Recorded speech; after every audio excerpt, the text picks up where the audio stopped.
नमस्कार, आप सभी का स्वागत है इंडियन न्यूज पर। मैं हूं तनीषा शर्मा। ये देखते हैं आज के मुख्य समाचार। द्रौपदी मुर्मू को देश की 15वीं राष्ट्रपति के तौर पर चीफ जस्टिस एनवी रमन्ना ने शपथ दिलाई। वह देश की पहली आदिवासी महिला राष्ट्रपति हैं। सुबह 10:15 बजे द्रौपदी मुर्मू ने संसद भवन के सेंट्रल हॉल में देश के सर्वोच्च संवैधानिक पद की शपथ ली। उन्हें 21 तोपों की सलामी दी गई। मुर्मू के शपथ ग्रहण कार्यक्रम में ओडिशा के 64 खास मेहमान आए हैं। शपथ के बाद खास मेहमानों के लिए लंच का आयोजन राष्ट्रपति भवन में किया गया है। उसके बाद सभी को पूरा भवन घुमाया जाएगा। भारत के मुख्य न्यायाधीश एनवी रमन्ना ने संसद के सेंट्रल हॉल में उन्हें राष्ट्रपति पद की शपथ दिलाई। 64 वर्षीय विपक्षी राष्ट्रपति पद के उम्मीदवार यशवंत सिन्हा को हराकर पहली आदिवासी और शीर्ष संवैधानिक पद संभालने वाली दूसरी महिला बनी। निवर्तमान राष्ट्रपति रामनाथ कोविंद और द्रौपदी मुर्मू शपथ समारोह से पहले एक औपचारिक जुलूस में संसद पहुंचे। मुर्मू को प्रधानमंत्री नरेंद्र मोदी, उपराष्ट्रपति और राज्यसभा के सभापति एम वेंकैया नायडू और लोकसभा अध्यक्ष ओम बिरला केंद्रीय हॉल तक ले गए। शपथ ग्रहण समारोह में मंत्रिपरिषद के सदस्य, राज्यपाल, मुख्यमंत्री, राजनयिक मिशन के प्रमुख, संसद सदस्य और सरकार के प्रमुख नागरिक और सैन्य अधिकारी भी मौजूद थे। शपथ समारोह से पहले मुर्मू ने राजघाट में महात्मा गांधी के स्मारक का दौरा किया और राष्ट्रपिता को श्रद्धांजलि दी। इसके बाद उन्होंने निवर्तमान राष्ट्रपति रामनाथ कोविंद और प्रथम महिला सविता कोविंद से मुलाकात की। पूरे प्रदेश भर में 2 सूत्री मांगों को लेकर अधिकारी कर्मचारी संघ के द्वारा आंदोलन किया जा रहा है। अधिकारी कर्मचारी संघ के 5 दिनों तक आंदोलन करेंगे, जिसके चलते पूरे सप्ताह भर सरकारी दफ्तरों में कामकाज ठप पड़ गए हैं और इसका असर सरकारी दफ्तरों में देखने को मिल रहा है, जहां दफ्तर तो खुले हैं लेकिन टेबल में कोई कर्मचारी और अधिकारी मौजूद नहीं है, जिसके चलते लोगों को काफी परेशानियों का सामना करना पड़ रहा है। पूरे प्रदेश भर में सोमवार से अधिकारी कर्मचारी संघ के द्वारा अपनी 2 सूत्री मांग, महंगाई भत्ता और गृह भाड़ा बढ़ाने की मांग को लेकर आंदोलन पर है। ऐसे में सरकारी दफ्तरों में सन्नाटा छाया हुआ है और लोगों को बिना काम हुए वापस घर लौटना पड़ रहा है। अधिकारियों और कर्मचारियों के आंदोलन की वजह से कलेक्ट्रेट कार्यालय और तहसील कार्यालय सहित सभी कार्यालयों में दफ्तर तो खुले हैं लेकिन टेबल पर कोई भी नहीं है। दफ्तर पूरी तरह से खाली दिख रहा है। दूर दराज से कलेक्ट्रेट कार्यालय और तहसील कार्यालय सहित विभिन्न विभागों में आने वाले ग्रामीणों को बैरंग वापस जाना पड़ रहा है, जिसके चलते काफी परेशानियां हो रही हैं। मैं प्रयास का फॉर्म जमा करने आई हूँ भोलापुर से। 50 किलोमीटर दूर है यहाँ से भोलापुर, और यहाँ हड़ताल चल रहा है तो फॉर्म जमा नहीं होगा बोल रहे हैं। अब मेरे को समझ नहीं आ रहा है कि मैं क्या करूँ। अधिकारी कर्मचारियों के आंदोलन पर चले जाने से सरकारी दफ्तरों का काम पूरी तरह से ठप हो गया है। काम ठप पड़ने से सरकारी कामकाज भी प्रभावित हो रहा है। साथ ही स्कूलों में भी शिक्षक नहीं होने के चलते स्कूली बच्चों की पढ़ाई भी प्रभावित हो रही है। जिले के एडीएम CL मार्कंडे का कहना है कि कर्मचारी अधिकारियों की आंदोलन करने के चलते इस हफ्ते सरकारी कामकाज प्रभावित हो रहा है और लोगों को बिना काम हुए वापस लौटना पड़ रहा है। के संघ के आह्वान पर महंगाई भत्ते को लेकर के राजनांदगांव जिले में भी जो कर्मचारी है वे भी आज हड़ताल पर चले गए हैं, जिससे कामकाज तो प्रभावित हो रहा है, बल्कि सामान्य कामकाज जो है चालू है और कर्मचारी जो है आज कार्यालय नहीं पहुँचे हैं। अब इनके जो संघ के आह्वान पर जो है 25, 26 और 27 3 दिन का ये आवेदन दिए हैं। बाकी जो है सैटरडे संडे को मिला करके जो है 6-7 दिन जो है कामकाज प्रभावित होने की संभावना है। अपनी 2 सूत्री मांगों को लेकर छत्तीसगढ़ कर्मचारी अधिकारी फेडरेशन संघ के द्वारा कलेक्ट्रेट के सामने प्रदर्शन किया जा रहा है, जिसमें सैकड़ों की संख्या में कर्मचारी अधिकारी फेडरेशन संघ के सदस्य मौजूद रहे। अपनी DA और गृह भाड़ा भत्ता, इन 2 मुख्य मांगों को लेकर 5 दिवसीय आंदोलन किया जा रहा है।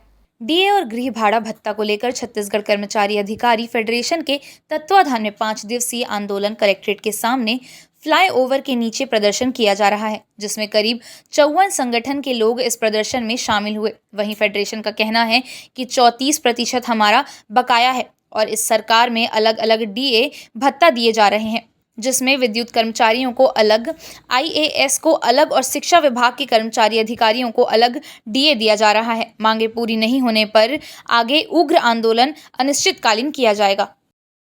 देश सरकार से हमारे फेडरेशन के प्रतिनिधि लगातार संपर्क में हैं, बार बार उन्हें मेमोरेंडम भी दे रहे हैं, कर्मचारियों के आक्रोश से अवगत करा रहे हैं, लेकिन सरकार में बैठे हुए नुमाइंदे और हमारे माननीय मुख्यमंत्री जी कर्मचारियों की इस मांगों के प्रति हमें ज़्यादा संवेदनशील दिखाई नहीं दे रहे हैं। प्रदेश स्तर के फेडरेशन के पदाधिकारी हमेशा सरकार के सहयोगी के रूप में भी काम कर रहे हैं और हमारी मांगों को समय समय पर अवगत करा रहे हैं। छत्तीसगढ़ कर्मचारी अधिकारी फेडरेशन का हुजूम आप देख रहे हैं। अब वही लगभग 1 घंटा 2 घंटा हुआ है, इसमें 1000 कुर्सियाँ भरी जा चुकी हैं।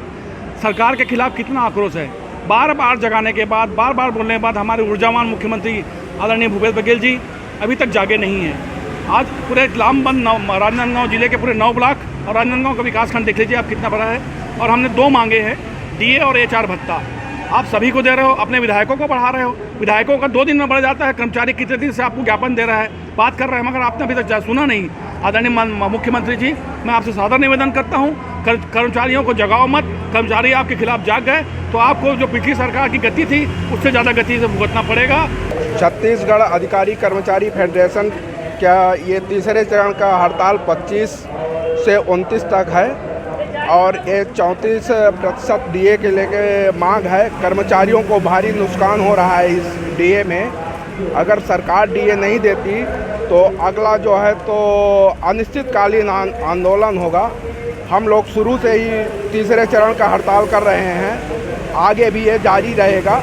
छत्तीसगढ़ अधिकारी कर्मचारी फेडरेशन अपनी 2 सूत्री मांग को लेकर सोमवार से 5 दिवसीय हड़ताल की शुरुआत की, जिसके तहत दुर्ग के हिंदी भवन के सामने सभी विभाग के अधिकारियों कर्मचारियों ने धरना स्थल पर उपस्थित होकर अपनी आवाज बुलंद की।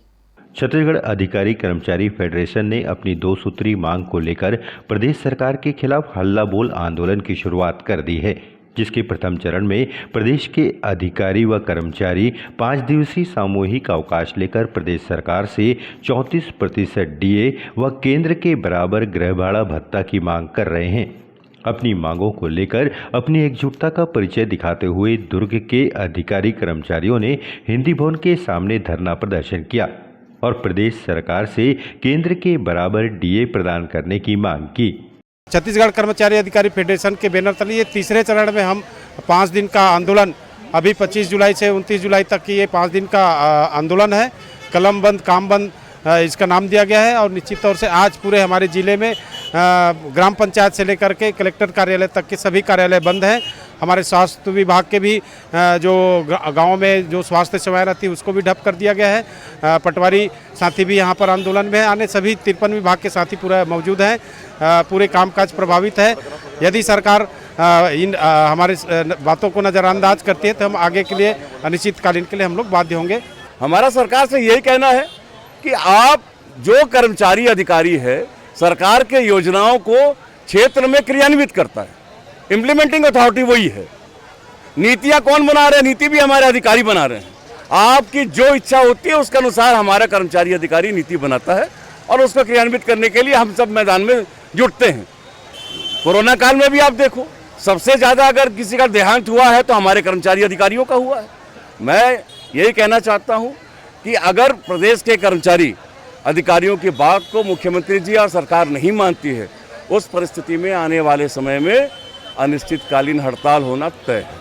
छत्तीसगढ़ अधिकारी कर्मचारी फेडरेशन ने अपने आंदोलन के पहले ही दिन यह साफ कर दिया कि अगर आगामी 4 दिनों के अंदर प्रदेश सरकार ने अधिकारी कर्मचारियों की मांगों पर सार्थक पहल नहीं किया तो वे इस 5 दिवसीय आंदोलन को अनिश्चितकालीन भी कर सकते हैं। छत्तीसगढ़ राज्य कर्मचारियों के हड़ताल पर जाने का असर दुर्ग नगर निगम पर भी दिखाई दिया, जहां सोमवार को निगम कार्यालय का ताला तक नहीं खुला, लेकिन अति आवश्यक कार्यों की सेवाएं जारी रही। निगम कर्मियों द्वारा इस हड़ताल का समर्थन किए जाने को लेकर इंडियन न्यूज की टीम ने निगम परिसर का जायजा लिया और निगम कर्मचारी यूनियन से बात की। 2 सूत्री मांग को लेकर अधिकारी कर्मचारियों की हड़ताल का असर दुर्ग नगर निगम में साफ दिख रहा है, जहां आज एक भी कार्यालय नहीं खुले हैं। मेरे पीछे देख सकते हैं निगम कार्यालय, जहां पे सबसे ज़्यादा शहर के वासी यहां पहुंचते हैं अपनी समस्याओं को लेकर, अपने तमाम काम को लेकर, लेकिन आज यहां एक भी विभाग ताले नहीं खुले हैं और सारे अधिकारी हड़ताल पर हैं। यहाँ कुछ अधिकारी खड़े हैं, उनसे भी बात करेंगे कि सर जिस तरह की आप लोगों की मांगे हैं, क्या मांगे हैं, जो मांगे हैं वो कितनी ज़रूरी है? आपको कहना चाहूँगा, बताना चाहूँगा कि छत्तीसगढ़ स्वास्थ्य शासी कर्मचारी संघ प्रदेश और हमारी नगर निगम की जो पूरी टीम है, आज हम सब लोग पिछले 1.5 साल से 12% डीए से वंचित हैं। छत्तीसगढ़ सरकार ने पिछले कुछ दिन पहले 5% डीए दिया था, जो कि 17% पूर्व में मिल रहा था, वो 22% हो गया। क्योंकि अब मैं आपको बताना चाहूँगा कि 34% डीए केंद्र सरकार दे रही है, तो अभी हमें 12% का जो डीए नहीं मिल पा रहा है, उसके लिए लगातार गुहार की जा रही है छत्तीसगढ़ सरकार से कि हम कर्मचारियों को जो जायज़ हक है, देख रहे होंगे कि आज के समय में महंगाई कितनी चरम पर है और जो डीए है ये महंगाई के बढ़ते हुए रेशियो को देके ही केंद्र सरकार पहले लागू करती है, उसी के अनुरूप राज्य सरकारें लागू करती हैं। आज ये छत्तीसगढ़ सरकार ही है जो हमको डीए से वंचित करके रखी हुई है। हमारी कितना नुकसान हो रहा है? ये मैं बता दूं, छोटे से छोटे कर्मचारियों को भी अगर 12% का हिसाब लिया जाए तो आप 4,000 से लेकर 20,000 तक प्रति महीने का नुकसान हर कर्मचारी को हो रहा है इसमें। तो लगातार कर्मचारियों को नुकसान हो रहा है। आप बताएंगे कि क्या सरकार की मंशा क्या नजर आ रही है? क्या सरकार के पास विधायकों को वेतन देने और उनको पेंशन देने के लिए इनके पास भरपूर पैसा है, लेकिन हम कर्मचारियों को डीए देने के बाद इनकी आर्थिक स्थिति कमज़ोर है। हम ये चाहते हैं कि ये 5 दिन का हमारा सांकेतिक आंदोलन है, उसमें अगर ये नहीं मानते तो हम अनिश्चितकालीन रूप से सारी सेवाएं बंद कर आंदोलन का समर्थन करेंगे। तो अधिकारियों ने साफ कर दिया है कि अगर 5 दिन की हड़ताल के बाद भी प्रदेश की सरकार ने कोई सार्थक निर्णय नहीं लिया तो यह हड़ताल अनिश्चितकालीन में तब्दील हो सकती है। इंडियन न्यूज़ के लिए कैमरामैन सन्नी के साथ मैं हूं सुरेंद्र ठाकुर। सावन के दूसरे सोमवार पर दुर्ग शिक्षक संघ फेडरेशन ने शीतला मंदिर के प्रांगण में भगवान शिव की आराधना कर 2 सूत्री मांग को लेकर छत्तीसगढ़ अधिकारी कर्मचारी फेडरेशन की हड़ताल का समर्थन किया। छत्तीसगढ़ राज्य कर्मचारी संघ अपनी 2 सूत्री मांग को लेकर 5 दिवसीय हड़ताल कर प्रदर्शन कर रहे हैं। इसी की कड़ी में दुर्ग शिक्षक संघ फेडरेशन के सदस्यों ने सावन सोमवार के दूसरे सोमवार को दुर्ग के शीतला मंदिर प्रांगण में स्थित भोलेनाथ के मंदिर में एकत्र हुए और भगवान शिव का अभिषेक कर अपने आंदोलन की शुरुआत की। इस मौके पर दुर्ग शिक्षक संघ फेडरेशन के सदस्यों ने कहा कि भोलेनाथ की आराधना के साथ शुरू हुआ उनका यह आंदोलन निश्चित ही उनकी मांगों को पूर्ण करने में सहायक साबित होगा। शिक्षक संवर्ग के साथियों द्वारा आज भगवान भोलेनाथ के दरबार में जलाभिषेक करके जो 2 सूत्री मांग है, लंबित महंगाई भत्ता जय तिथि से दे और 7वें वेतनमान के आधार पर हाउस रेंट के जो अनाउंसमेंट है उसको भी प्रदान करें, इस मांग को लेकर के आज जो है हमारे जो शालेय शिक्षक संघ, छत्तीसगढ़ टीचर्स एसोसिएशन और नवीन शिक्षक संघ के और साथ ही साथ व्यायाम शिक्षक संघ, ये सभी शिक्षक संगठनों के द्वारा आज जलाभिषेक करके शासन को ध्यानाकर्षित करने का कार्यक्रम आज निहित किया गया। इसी तारतम्य आज भगवान भोलेनाथ के दरबार में उपस्थित होकर जलाभिषेक का कार्यक्रम यहाँ पर संपादित किए हैं। अब महादेव के कदम पे आ चुके हैं, उनके झोली में आ चुके हैं, तो हम सक्सेस ज़रूर होंगे और उनके अभिषेक पूजा पाठ करके ये दिन की शुरुआत चालू हो रही है। उसके बाद हम लोग अनिश्चितकालीन हड़ताल में बैठने वाले हैं और हमारी 2 सूत्री मांग, जैसे सर ने बताया, 2 सूत्री मांग को लेकर ही हम आगे बढ़ रहे हैं और ये हम पूरे नारी शक्ति सबका विश्वास है कि हम लोग सफल होंगे। ये मांग नहीं है हमारी डीए मिलना, ये तो डीए एक हक है कर्मचारियों का। इसको लेके काफ़ी रोष व्यक्त है। हमारे निचले स्तर के तमाम साथी चाहते हैं कि लंबित जो डीए है 12% डीए है वो यथाशीघ्र भूपेश सरकार द्वारा दिया जाए। इसको लेकर प्रदेश के हर विकास खंड में तमाम स्कूलों को हमने बंद किया है, अनिश्चितकालीन का आंदोलन का आगाज किया है। आज प्रथम दिवस है जिसमें हम भगवान का आशीर्वाद लेकर हमारा हड़ताल सफल हो उस दिशा पे कार्य किया है। कल हर ब्लॉक मुख्यालयों में ज्ञापन सौंपा जाएगा और उसके माध्यम से हम अनिश्चितकालीन आंदोलन का प्रारंभ करेंगे। हमारा आंदोलन अनिश्चितकालीन आज से प्रारंभ हुआ है। मैं अपने सभी शिक्षक साथियों की तरफ से यहाँ पे आप लोग को बता रही हूँ और हमारा प्रयास पूर्ण रहेगा और हम लोग को पूरा विश्वास है कि मुख्यमंत्री जी हमारी बात को सुनेंगे और हम लोग को सफलता अवश्य ही मिलेगी। बेमेतरा में सभी विभागों के अधिकारी कर्मचारी 2 सूत्री मांगों को लेकर बैठे धरने पर हैं। इस दौरान जिले के सभी विभागों में ताला लटका मिला और अधिकारी कर्मचारियों के हड़ताल में जाने से शासकीय कामकाज प्रभावित रहा। छत्तीसगढ़ अधिकारी कर्मचारी फेडरेशन के प्रांतीय आह्वान पर जिले के सभी विभागों के कर्मचारी 2 सूत्री मांगों को लेकर हड़ताल पर हैं। अधिकारी कर्मचारी संघ फेडरेशन के बैनर तले 2 सूत्री प्रमुख मांगे हैं, जिसमें मुख्य रूप से केंद्र सरकार की तरह 34% डीए व 7वें वेतनमान की तरह गृह भत्ता की मांग है, जिसके लिए सभी विभागीय अधिकारी कर्मचारी 25 से 29 जुलाई तक हड़ताल पर हैं। संघ पदाधिकारियों ने बताया कि यदि सरकार उनकी मांगे पूरी नहीं करती है तो अनिश्चितकालीन धरने पर जाने की बात कही है। छत्तीसगढ़ के सभी अधिकारी कर्मचारियों का जो डीए बकाया है, अभी जो छत्तीसगढ़ शासन है हमको 34% जो डीए देना है, उसमें अभी ये देने के लिए आगे नहीं आ रहे हैं। अन्य काम के लिए वो आगे आ रहे हैं, अपना वेतन बढ़ा रहे हैं और अन्य प्रतिनिधियों का वेतन बढ़ा रहे हैं, भत्ता बढ़ा रहे हैं। सिर्फ कर्मचारी है जिनका भत्ता अभी तक दे है, जो 2 साल और 3 साल का, वो अभी पूर्ण नहीं कर रहे हैं। इसलिए जितने छत्तीसगढ़ के कर्मचारी अधिकारी हैं आज वो सड़क पर आंदोलन करने के लिए बाध्य हैं। साथ ही 7वां वेतनमान का जो गृह भाड़ा भत्ता है वो भी दे है, उसको भी देना उनको चाहिए। मगर छत्तीसगढ़ सरकार जो भूपेश सरकार है, ये इस पर कर्मचारियों के साथ छल कर रही है और अगर इस टाइप पे अगर वो हरकत करते रहेंगे तो आगे कर्मचारी और अनिश्चितकालीन हड़ताल के लिए बाध्य हो जाएंगे।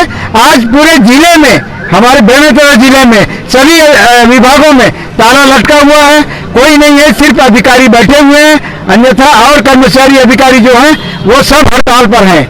ऐसे ही पूरे शाला है, जितने भी शाला है, प्राथमिक शाला, मिडिल शाला, उच्चतर माध्यमिक शाला है, सभी में ताला लटके हुए हैं। कहीं पर भी सब शिक्षक जो है आंदोलनरत है। कर्मचारी संगठनों के आह्वान पर जो हड़ताल है, तकरीबन कर्मचारी और अधिकारी बहुतायत में हड़ताल में है।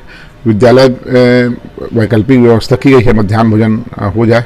और अभी विकासखंड शिक्षा अधिकारियों से कितने स्कूल बंद हैं और कितने शिक्षक अनुपस्थित हैं जो हड़ताल पर गए हैं, उनकी जानकारी मांगी गई है।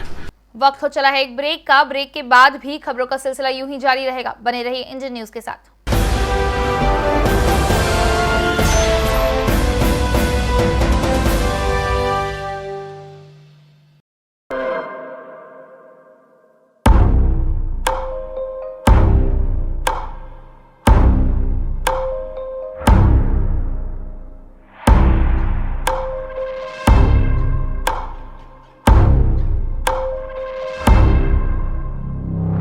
प्रशिक्षण जो रोजगार दिलाए।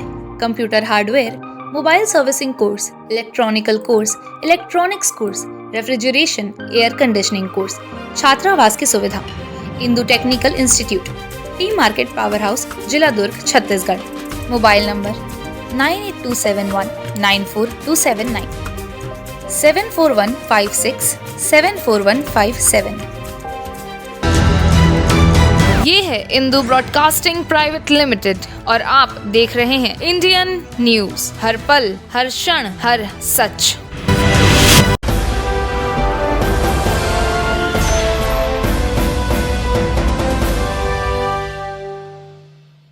ब्रेक के बाद आप सभी का स्वागत है।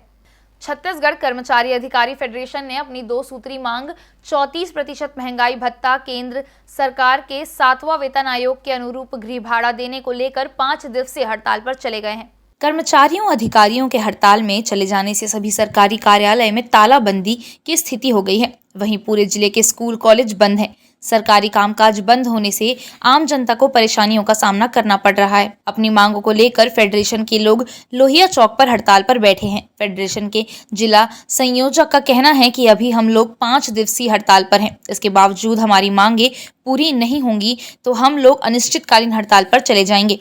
नेता प्रतिपक्ष धर्मलाल कौशिक ने कहा कि 3.5 साल का समय निकल चुका है, धैर्य की सीमा टूटती जा रही है। ये सरकार का विश्वास खत्म हो गया और इसके बाद में अपने मांगों को लेकर के उनके द्वारा ये जो कलम बंद और जिस प्रकार से हड़ताल किए हैं, हम उन मांग का समर्थन करते हैं। उनकी जायज मांगे हैं। कांग्रेस अपने घोषणा पत्र में भी डाली है, डीए दे नहीं पा रही है। 34% केंद्र के हैं, ये मुश्किल से 17 और 22 तक पहुंच रहे हैं, और उसके बाद में जो आश्वासन दिए गए, इनकी आश्वासन अधूरी रही। आज हम सदन में चाह रहे थे कि इस पर चर्चा हो, और चर्चा करके उनके मांगों के ऊपर में सरकार विचार करे, लेकिन सरकार ने उसको ग्राह्य नहीं किया। और इस प्रकार से प्रदेश में आप देख रहे हैं कि पूरे जनता जहां पर लोग आ रहे हैं, हड़ताल होने के कारण में सारे प्रशासन ठप हो गया है, सरकार की गतिविधियां समाप्त हो गई है। मैं समझता हूं पहला अवसर है, ये सरकार धोखेबाज निकले, ये सरकार निकम्मी निकली, और ये सरकार उनके साथ में वादा खिलाफी किया है। कोरबा जिला के एनकेएच और कृष्णा अस्पताल पहुंचने का रास्ता हुआ बड़ा कठिन। कच्ची सड़क होने के कारण बरसात ने मार्ग का बुरा हाल कर दिया है। सड़क सुधार के लिए आम आदमी पार्टी ने मोर्चा संभाल लिया है। आप कार्यकर्ता हस्ताक्षर अभियान चलाकर सड़क की बदहाली दूर करने में जुट गए हैं। कोरबा जिले में एनकेएच और कृष्णा अस्पताल दो बड़े अस्पताल हैं। बरसात में अस्पतालों का पहुंच मार्ग बद से बदतर हो गया है, जहां से गुजरना लोगों के लिए कठिन हो गया है। एम्बुलेंस में जा रहे मरीजों को कई हिचकोले खाने के बाद अस्पताल पहुंचना पड़ रहा है। कच्ची सड़कों को तो बरसात ने पूरी तरह खराब कर दिया है। लगभग 100 मीटर की सड़क गड्ढों में बदल गई है। अब आम आदमी पार्टी ने हस्ताक्षर अभियान चलाकर सड़क को सुधारने का बीड़ा उठाया है। आज हम लोग कोसाबाड़ी चौक के पास एक कॉलोनी है, जहां पर एनकेएच अस्पताल और कृष्णा अस्पताल है। ये कोरबा के दोनों बड़े जाने माने अस्पताल हैं, और प्रतिदिन यहाँ पर काफ़ी मरीज जो है एम्बुलेंस के द्वारा या स्वयं के साधनों द्वारा पहुँचते हैं। काफ़ी सालों से ये सड़क कभी बनी ही नहीं है, और जब भी कोई मरीज यहाँ पर आता है तो उसको काफ़ी तकलीफ होती है। इस पर प्रशासन भी कोई ध्यान नहीं दे रहा है, और यहाँ के रहने वाले लोग या जो बड़े रसूखदार लोग हैं वो भी कोई ध्यान नहीं दे रहे। इसी के खिलाफ हम लोग पिछले 2 हफ्ते से प्रदर्शन कर रहे हैं, और इस सड़क के बनने तक हम लोग प्रदर्शन करते रहेंगे।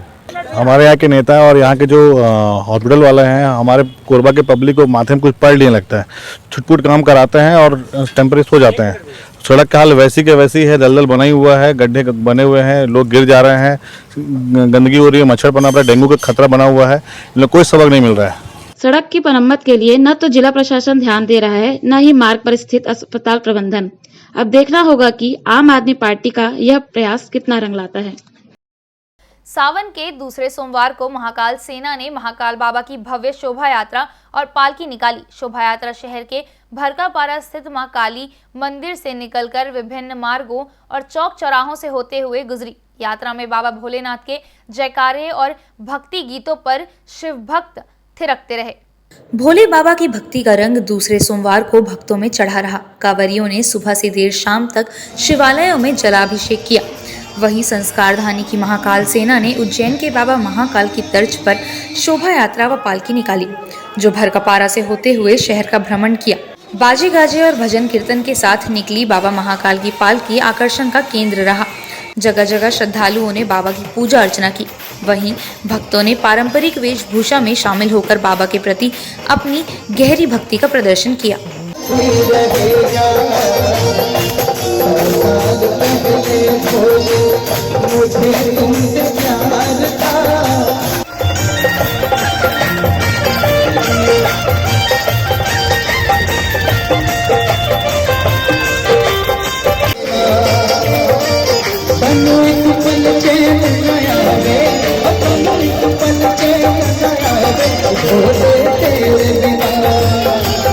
करते हैं तो आप सभी से निवेदन, गणेश जी का वंदना करते हुए आप सभी ताली बजाकर सेवा करेंगे।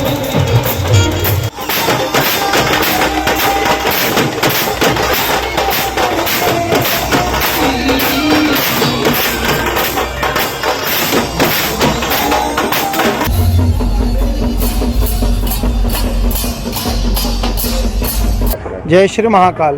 भगवान महाकाल चंद्रमौलेश्वर के रूप में नगर भ्रमण के लिए निकले हैं। जो भक्तजन उज्जैन नहीं पहुंच सकते या सिंगोला दर्शन में जाने में जो नहीं जा सकते, उनके लिए बाबा नगर में अपने भक्तों का हालचाल जानने के लिए नगर भ्रमण के लिए बाबा चंद्रमौलेश्वर के रूप में पालकी यात्रा निकलती है उनकी। श्री राजेश्वर महाकाल मंदिर के द्वारा श्रावण मास में महाकाल सेना के तत्वाधान में बाबा की पालकी और शोभा यात्रा का आयोजन किया जा रहा है। ये दूसरा सोमवार है।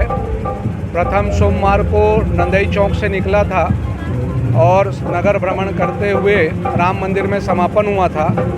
इस द्वितीय सोमवार को भरकापाला काली माई मंदिर से शिव शक्ति के मिलन के साथ बाबा का यह सवारी और पालकी यात्रा निकल रहा है। और ये जिस तरीके से उज्जैन में सावन मास में शाही पालकी के साथ साथ बाबा की जो सवारी निकलती है, उसी प्रकार हम संस्कारधानी नगरी में इस आयोजन को करने जा रहे हैं। सभी शिव भक्त पहले सोमवार के दिन और सारे नगर के लोग, सारे धर्म के लोगों ने इस आयोजन में शामिल हुए और आयोजन का लाभ लिया। और आज के दिन भी लगभग सारे लोग जो है पुनः इस यात्रा में शामिल होकर इस यात्रा को सफल बनाने में लगे हुए। सावन का दूसरा सोमवार है। सावन के दूसरे सोमवार पर बहुत ही अच्छा शुभ संयोग बना हुआ है। आज सावन सोमवार के साथ प्रदोष व्रत भी है। सावन सोमवार के दिन प्रदोष व्रत होने से भगवान शिव की पूजा, उपासना और अभिषेक का महत्व काफी बढ़ जाता है। बेमेतरा जिले में अनेक ऐसे प्राचीन शिव मंदिर है जहां सावन के महीने में भगवान शिव की विशेष पूजा अर्चना व जलाभिषेक किया जाता है। ऐसा ही एक प्राचीन शिव मंदिर बेमेतरा जिला मुख्यालय से लगभग 8 किलोमीटर दूर ग्राम बहेरा कार्यसरा में है, जो फणी नागवंशी राजाओं के शासनकाल के दौरान निर्मित छेमसी शिव मंदिर है, जिसे संत बृजलाल गिरी गोस्वामी के द्वारा वैष्णवी परंपरा के अनुसार लगभग 13वीं-14वीं शताब्दी में बनाया गया है, जिसकी अनेक मान्यता है। भक्त भी सैकड़ों किलोमीटर दूर तय कर मन्नत लेकर श्रद्धालु यहाँ पहुँचते हैं और मन्नत पूरी करने भगवान शिव की आराधना करते हैं। साल में एक बार महाशिवरात्रि के दौरान यहाँ भव्य मेला का भी आयोजन किया जाता है, जहाँ हजारों की संख्या में श्रद्धालु भगवान शिव की दर्शन करने पहुँचते हैं। आज सावन के द्वितीय सोमवार को यहाँ भगवान शिव की जलाभिषेक करने श्रद्धालु पहुँचे हैं। मंदिर में द्वितीय सावन सोमवार को सैकड़ों कांवरिया जलाभिषेक करने पहुँचेंगे। देख रहे हैं बेमेतरा जिला से 8 किलोमीटर के दूर ग्राम बहरा है और यहाँ मंदिर प्रांगण में है और यहाँ मंदिर में महाशिवरात्रि का भी भव्य मेला भी लगते हैं और सावन का दूसरा है। और आज हमारे साथ कुछ ग्रामीण लोग भी जुड़े हुए हैं और जानने का भी प्रयास करेंगे। और यहाँ भोराम देव का जो मंदिर है उसी समय से निर्मित किया गया है। यहाँ भोले बाबा का बताया जा रहा है कि जो भी मनोकामना है उसे पूर्ण किए जाते हैं और कुछ बहुत पुराना मंदिर है। चलिए कुछ ग्रामीण भी हमारे साथ जुड़े हैं, चर्चा करने का प्रयास करते हैं। ये मंदिर किस समय से निर्माण किया गया है और क्या क्या महत्व है, जी पूरा बात बताएं। और यहाँ ऐसे ये ऐतिहासिक है और ज़मीन से निकला हुआ है। यहाँ का जो महादेव जो प्रकट हुआ है इनको बताया जाता है। यहाँ का महत्व मतलब अभी भी देवराहा दरिया के नाम से एक तालाब जो है उनको जाना जाता है।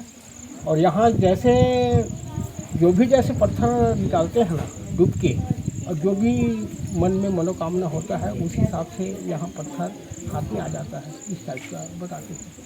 और जिस समय मंदिर बनाया गया था कुछ और जो पुराना नागा बाबा भी है उसमें उसके बारे में कुछ बताएं। अब नागा बाबा के ही द्वारा इस मंदिर को निर्माण कराया गया था इस मंदिर का। तो उस समय अपने अकेले के हिसाब से मंदिर निर्माण में लगा हुआ था और उसी समय उनको मंदिर के कार्य को पूर्ण कर मतलब कलश स्थापना की ओर अग्रसर रहा होगा। और एक समय ऐसा आया कि उनके जो बहन है वो आ गई और वो अपने हिसाब से नागा संप्रदाय का था, तो नागा रूप में ही मतलब निर्माण में संलग्न थे।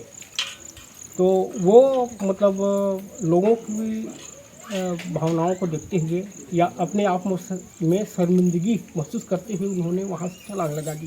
ये बहरा का मंदिर 6 मसीरात का बना हुआ है। इसका बनवाने वाला है संत, जिसका मंदिर के सामने में बाबा जी की समाधि है, उनका नाम था बिजलाल गिरी गोस्वामी, उसी ने इसको बनवाया है। और यहाँ बहुत दूर दूर से पूरा पब्लिक आते, पूरा कांवर लेके आते और जिन भी मनोकामना वो पूर्ण होते।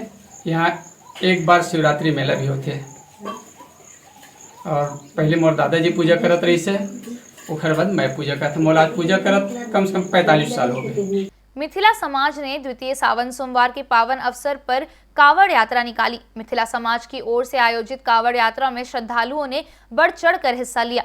बाबा भोलेनाथ का आशीर्वाद भी लिया। कावड़ यात्रा में शामिल भक्तों का उत्साह देखते ही बन रहा था। मिथिला समाज द्वारा आयोजित सावन सोमवार के अवसर पर कावड़ यात्रा में समाज की महिलाओं ने भी कदम से कदम मिलाकर इस यात्रा में सम्मिलित होकर बाबा भोलेनाथ का आशीर्वाद लिया। यात्रा के दौरान संपूर्ण क्षेत्र बोल बम के जयकारों से गूंज उठा।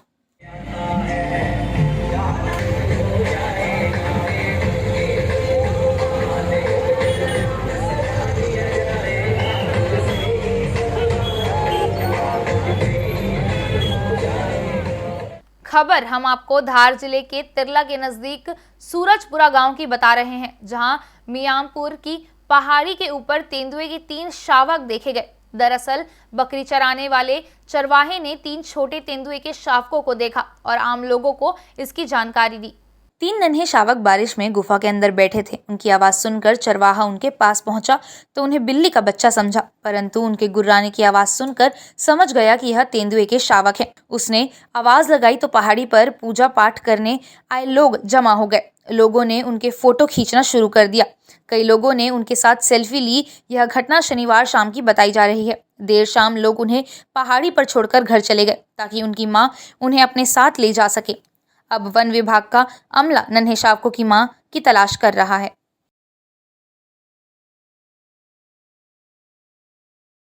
भिलाई के छावनी क्षेत्र में छत्तीसगढ़ उड़ान एक नई दिशा संस्था के द्वारा हरेली मंडई का आयोजन किया गया, जहां महिलाओं के बीच छत्तीसगढ़ के लुप्त होते खेलों की प्रतियोगिता आयोजित की गई। छत्तीसगढ़ उड़ान एक नई दिशा संस्था महिलाओं के उत्थान और उन्हें संगठित करने निरंतर प्रयास करते आ रही है और इसी के तहत सावन माह के अवसर पर भिलाई के छावनी क्षेत्र में संस्था के द्वारा हरेली मंडई का आयोजन किया गया, जहां महिलाएं छत्तीसगढ़ की पारंपरिक पोशाकों में इस हरेली मंडई में शामिल हुईं, जिनका प्रमुख आकर्षण महिलाओं के बीच आयोजित हुए छत्तीसगढ़ के विलुप्त होते खेल रहे, जिसमें गेड़ी प्रतियोगिता, फुगड़ी, रस्सी खींच और 3 टांग दौड़ आकर्षण का केंद्र रही, जिसमें महिलाओं ने हिस्सा लेकर अपने बचपन की यादों को ताज़ा किया। मुझे गेम में बहुत ही मज़ा आया। हर गेम में पार्टिसिपेट करना चाहिए, अपनी अपनी कला को दिखाना चाहिए। जो आज मुझे मौका मिला है, मैं अपनी कला प्रदर्शन कर रही हूँ और मुझे बहुत मज़ा आया और बहुत अच्छा लग रहा है। और महिलाओं को तो हर चीज़ में आगे रहना ही चाहिए, चाहे जीत हो या हार हो, लेकिन महिलाओं को हर चीज़ में, हर प्रतियोगिता में पार्टिसिपेट करना चाहिए और मैं आज हर प्रतियोगिता में पार्टिसिपेट कर रही हूँ। छत्तीसगढ़ उड़ान एक नई दिशा संस्था के इस प्रयास की जानकारी देते हुए संस्था की अध्यक्ष ने बताया कि वे अपने इस प्रयास से न सिर्फ छत्तीसगढ़ की संस्कृति को संजीवित करने का काम कर रही हैं, बल्कि महिलाओं को भी संगठित करने का प्रयास किया जा रहा है। जैसा कि आप सभी जानते हैं, सावन का महीना शुरू होता है और वैसे ही हमारे हरेली त्यौहार है बारिश में, और छत्तीसगढ़ का जो पहला त्यौहार है वो हरेली का ही माना जाता है। हरेली त्यौहार को आने में अभी तो 1 सप्ताह का समय है, लेकिन हम लोग इसको पहले ही सेलिब्रेट कर रहे हैं, और जिसमें कि महिलाओं के लिए पारंपरिक जो खेल है फुगड़ी, 3 तगड़ी और गेड़ी, इसका आयोजन किया गया है, प्रतियोगिता रखी गई है। हरेली में गेड़ी का बहुत ही महत्व है और कहीं ना कहीं ये जो पारंपरिक खेल है वो अभी के लोग नहीं जान रहे हैं और विलुप्त पे है। तो हमारा यही उद्देश्य है कि हम जो हमारी छत्तीसगढ़ी सांस्कृतिक है उससे लोगों को परिचय करवाए और बताए कि हमारी छत्तीसगढ़ी में क्या क्या खेल हैं। और जो आज के कार्यक्रम में हम लोगों ने नाश्ते में भी छत्तीसगढ़ी कलेवा रखा है, जिसका लुत्फ सभी उठाएंगे। छत्तीसगढ़ उड़ान एक नई दिशा संस्था का यह प्रयास वाकई सराहनीय है, जिसने न सिर्फ महिलाओं को घर की 4 दीवारी से बाहर निकलकर उन्हें सामाजिक स्तर पर कुछ कर गुजरने को प्रेरित किया है, वहीं संस्कृति को बचाने में भी वे अहम भूमिका अदा कर रही हैं। वक्त हो चला है एक और छोटे से ब्रेक का। ब्रेक के बाद भी खबरों का सिलसिला यूं ही जारी रहेगा। बने रहिए इंडियन न्यूज के साथ।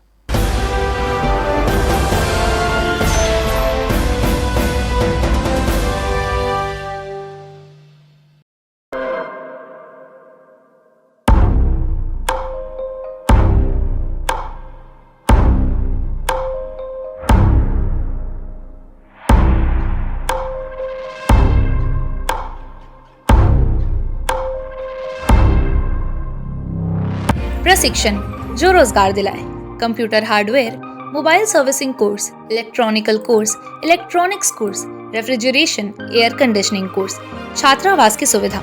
Indu technical institute, T market power house, जिला दुर्ग, छत्तीसगढ़। Mobile number 9827194279, 7415674157। ये है इंदु ब्रॉडकास्टिंग प्राइवेट लिमिटेड और आप देख रहे हैं इंडियन न्यूज, हर पल, हर क्षण, हर सच।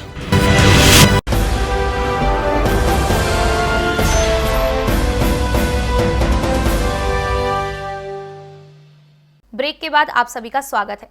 कोतवाली थाना क्षेत्र में एक युवक मोबाइल टावर पर चढ़ गया। युवक का आरोप था कि उसकी पत्नी उसे प्रताड़ित कर रही है और वह किसी और के साथ रह रही है। उसने पत्नी के खिलाफ चोरी की शिकायत दर्ज कराने की कोशिश भी की। युवक को जब लगा कि उसकी सुनवाई नहीं हो रही है तो वह टावर पर चढ़ गया और वहां से कूदकर जान देने की बात कहने लगा। पुलिस लगातार युवक को समझाती रही। टावर पर चढ़े युवक को देखने के लिए कोतवाली थाने में भीड़ लग गई।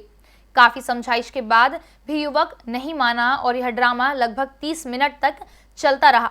युवक अपने वकील से बात करने के बाद टावर से उतरा।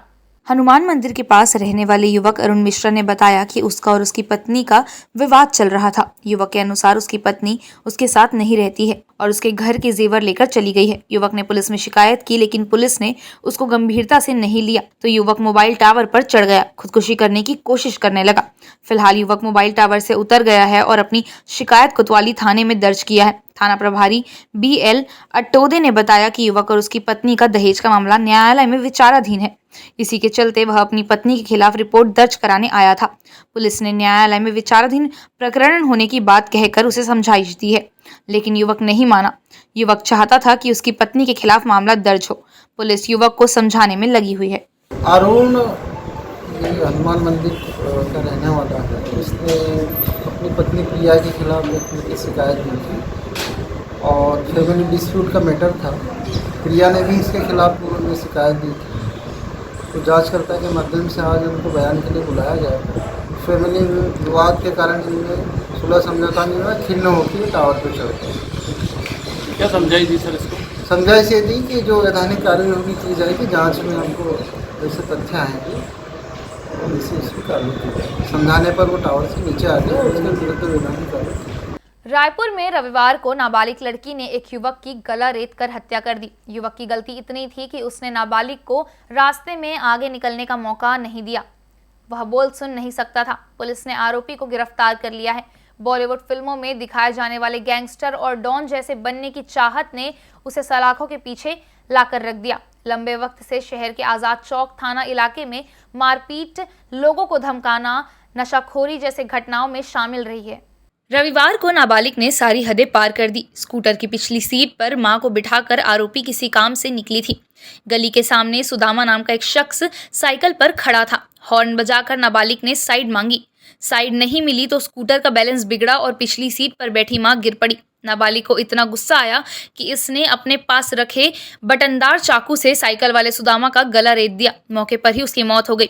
सुदामा सुन बोल नहीं सकता था, इसलिए नाबालिग के स्कूटर का हॉर्न सुन नहीं पाया। यही उसकी मौत की वजह बन गई। कुछ ही देर बाद नाबालिग को पुलिस ने हिरासत में ले लिया। ये घटना हमारे थाना क्षेत्र के शारदी चौक के पास की घटना है। इसमें जो मृतक है सुदामा लदेर और आरोपिया है, दोनों एक ही मोहल्ले महंतपारा के रहने वाले हैं। आरोपी लड़की जो है अपने स्कूटी से अपनी मां को पीछे बैठा करके कहीं जा रही थी। सामने में साइकिल में ये जो मृतक सुदामा लदेर है वो था और ये इसने हॉर्न वगैरह दिया और फिर आवाज भी लगाया कि साइड दो करके। फिर वो साइड नहीं दे पाया क्योंकि वो गूंगा बहरा था। तो उस बात के साइड नहीं मिलने से उसकी मां स्कूटी से नीचे गिर गई, जिसको लेकर के लड़की गुस्से में आकर के उसके पास अपना चाकू निकाल करके गर्दन में टिका दिया और हमले कर दी। और इस पे जो अपुष्ट खबरें उस पर अपन कुछ अभी कहने की स्थिति में नहीं है। जांजगीर जिले के शिवरी नारायण थाना क्षेत्र के खरौद गांव निवासी नाबालिग की हत्या का खुलासा हो गया है। उसका हत्यारा कोई और नहीं बल्कि एक रिटायर्ड SECM कर्मी निकला। जांजगीर चांपा जिले में नाबालिग लड़की के अंधे कत्ल की गुत्थी को पुलिस ने सुलझा लिया है। इस मामले में रिटायर्ड SECM कर्मी को गिरफ्तार किया गया है। 14 जुलाई को खरौद स्थित जोरवा तालाब के किनारे झाड़ियों में नाबालिग लड़की का शव पाया गया। पुलिस की शंका तिवारी पारा वार्ड 1 रिटायर्ड SECM कर्मी परदेसी लाल पंकज पर गया। आरोपी ने पूछताछ में कबूल किया कि बिस्किट देने के बहाने बहला फुसलाकर नाबालिग को पास के एक सूने मकान में ले गया और उसके साथ दुष्कर्म की कोशिश की। जब नाबालिग चिल्लाने लगी तब उसने मुंह व गला दबाकर हत्या कर दी और उसकी लाश को बोरे में भरकर जोरवा तालाब किनारे झाड़ियों में फेंक दिया। पुलिस ने आरोपी पर पास्को एक्ट के तहत कार्रवाई कर जेल भेज दिया है। घटना 29 पिछले महीने 29 जून की है, जिसमें एक परिजन द्वारा रिपोर्ट लिखाई गई थी। 30 तारीख को रिपोर्ट लिखाई गई थी बच्ची गुमने की, और उस पर से तत्परतापूर्वक पुलिस ने जांच भी की थी और बाद में बच्ची का शव 13 दिन बाद बरामद हुआ था झाड़ियों से। और पूरे प्रकरण की जांच के लिए एक टीम का गठन किया गया था, जिसमें 2 राजपत्रित अधिकारी थे और करीब 20 लोगों की टीम थी। साइबर एक्सपर्ट भी शामिल थे। उन्होंने लगातार मेहनत की। गाँव का ही एक व्यक्ति था जो डेरा बना के रहता था। पूर्व में वो SCCL में भी काम करता था। उसके खिलाफ पहले भी 354 का अपराध बालको थाने में 2020 में दर्ज हुआ था। उसके द्वारा बच्ची को प्रलोभित करके घटना किया पाया गया है और उस पर से अपराध में धाराएं जोड़ी गई है। और घटना करने के उपरांत उसने बच्ची के शव को झाड़ियों में फेंका था, जिस पे बच्ची का कंकाल भी बरामद हुआ था और उस आरोपी को गिरफ्तार कर लिया गया है। उसने अपनी घटना को स्वीकार किया है और उसको रिमांड पे भेजा जा रहा है। लालबाग थाना क्षेत्र में बीते दिनों हुई लूट एवं हत्या का प्रयास करने वाले आरोपियों को बसंतपुर पुलिस ने गिरफ्तार करने में सफलता पाई है। पुलिस ने आरोपियों से घटना में प्रयुक्त मोटरसाइकिल, मोबाइल, चाकू व रॉड को जब्त कर लिया है। राजनांदगांव शहर का व्यवसायी संजय गंशानी दुकान बनकर कलेक्शन का रकम बैग में लेकर लालबाग सिंधी कॉलोनी आ रहा था। तभी सिंधु भवन के पास 2 अज्ञात लोगों ने एक्टिवा में आते समय जबरन रास्ता रोककर रुपयों से भरा बैग लूटने की कोशिश की और लोहे के रॉड और धारदार हथियार से प्राणघातक हमला किया। थाना प्रभारी बसंतपुर निरीक्षक सनत कुमार सोनवानी के नेतृत्व में पतासाजी शुरू हुई। आसपास के CCTV कैमरे को खंगाला गया। तब एक संदिग्ध युवक ने पूछताछ में अपने 2 दोस्तों के साथ लूट को अंजाम देना कबूल किया। पुलिस ने इस मामले में चिखली निवासी करण मानिकपुरी, उसके दोस्त रुपेश मंडावी व डलेश्वर को गिरफ्तार किया और उसके कब्जे से मोटरसाइकिल, मोबाइल, चाकू व रॉड को जब्त कर लिया। तो यहाँ पे एक घटना हुई थी, उसमें थाना बसंतपुर में अपराध पंजीबद्ध कर विवेचना लिया गया था। उसमें एक व्यापारी के साथ लूट की कोशिश की गई थी और लूट की कोशिश करने के बाद जब अपने लूट के मंसूबे पे कामयाब नहीं हुए तो धारदार हथियार और सब्बल से उसके साथ गंभीर चोट पहुंचाए थे। इस पर से थाना बसंतपुर में IPC की धारा 341, 307, 394, 34 के तहत अपराध पंजीबद्ध कर विवेचना में लिया गया था और इसकी लगातार विवेचना की जा रही थी और इसमें कुछ तकनीकी पहलुओं के आधार पे इस पर कुछ सस्पेक्ट नंबर और कुछ हुलिया का मिलान हुआ।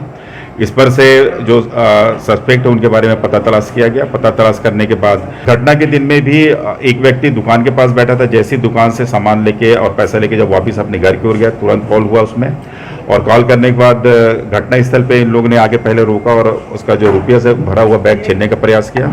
जब सफल नहीं हुए तब उन्होंने ताबड़तोड़ उस पर हमला किया और निश्चित ही इसमें हमारी जो यहाँ की टीम है, एडिशनल SP, CSP और TI और यहाँ की साइबर टीम ने उसे लगातार इसमें मेहनत किया। उस मेहनत के परिणाम स्वरूप तीनों आरोपियों की गिरफ्तारी हुई है और इसमें घटना में प्रयुक्त मोटरसाइकिल, चाकू और रॉड बरामद हो गया है और भी इनसे पूछताछ की जा रही है और अगर और भी ये कोई मामले में संलिप्त होंगे तो निश्चित ही उसमें भी समुचित वैधानिक कार्रवाई की जाएगी। खंडवा जिले में बारिश को लेकर प्रशासन ने अलर्ट जारी कर दिया है। इंदिरा सागर बांध और ओमकारेश्वर बांध के गेट खोल दिए गए हैं। इंदिरा सागर बांध के 12 गेट खोले गए हैं, वहीं ओमकारेश्वर बांध के 20 गेट खोल दिए गए हैं। मध्य प्रदेश में हो रही लगातार बारिश से नर्मदा नदी उफान पर है। बांध एजेंसी ने खंडवा जिला प्रशासन सहित डाउनस्ट्रीम के अन्य जिलों के प्रशासन को पहले ही अलर्ट कर दिया है। नर्मदा नदी के तटों पर होमगार्ड सहित पुलिसकर्मी तैनात हैं। निचले क्षेत्र के गांव और बस्तियों के लोगों को भी अलर्ट कर दिया गया है। जल भराव जैसी स्थिति में ग्राम पंचायतों और स्कूलों में शिफ्ट किए जाने की व्यवस्था की गई है। वैसे अभी ऐसी कोई स्थिति बनती नजर नहीं आ रही।